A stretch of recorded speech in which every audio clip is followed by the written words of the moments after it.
Hi there. In the last Ninja Art Tip, I started to talk about shading, and we had a look at how to draw with lines and circles, which I think is one of the easiest ways for beginners to get used to the idea of drawing simple shapes first and then getting into the details later.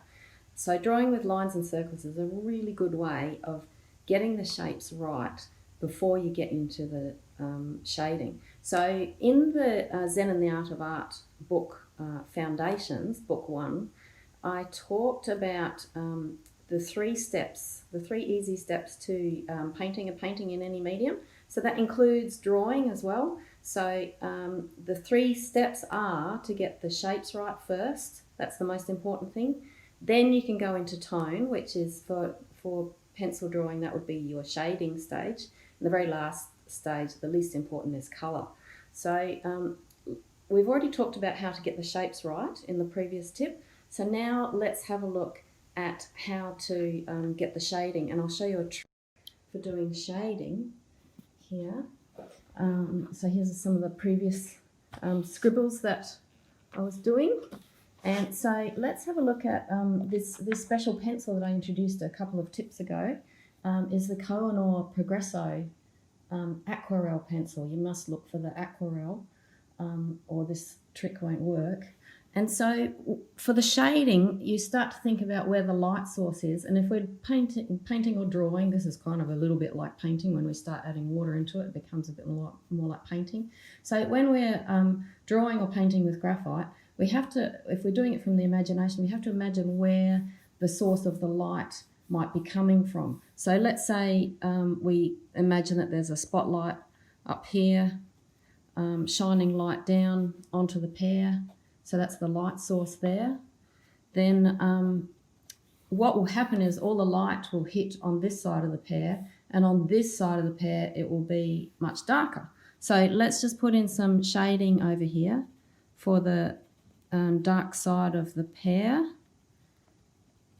just to roughly rough it in. I'm not fussing a lot with this because I'm going to be throwing a bit of water onto it, and the magic will happen then with this particular medium, this really nice Koh-i-Noor Aquarelle or any sort of water-soluble graphite. This works really well. So you don't need to really fuss too much with that. There's going to be a little bit of dark underneath as well, where the light is comes from this side and then it casts a shadow on this side. So we can put a little bit more over here. I'm sort of doing a cross between cross-hatching and shading with the pencil down low. But let's have a look and see what happens when we start adding water to this. So I'm going to get the water flow going on the brush by giving it a little squeeze.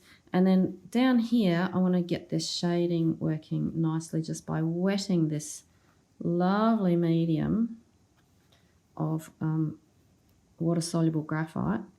And I'm going to try and keep it pale over there and then getting darker down into this corner area here.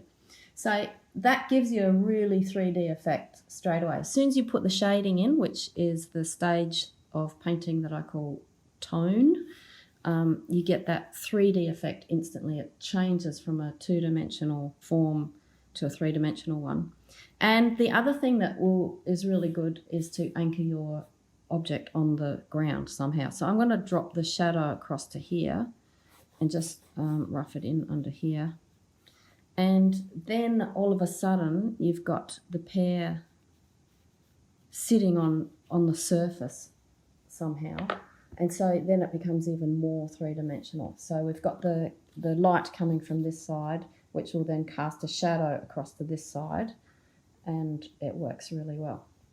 So that's the shading idea, and how it's just another way of doing shading using the Koh-i-Noor, or it doesn't have to be Koh-i-Noor, it can be any sort of water-soluble graphite, and the water brush, heaps of fun.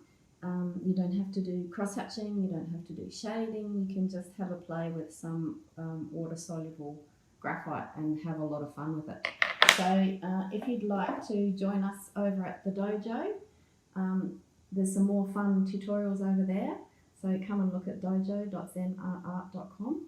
And please, please, please don't stay silent. Please hit the like button, make a little comment, tell me what you think of water-soluble graphite or shown you something that you might have had a play around with by commenting below.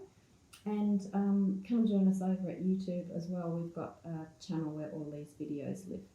So there's your tip of the day, and thanks for watching.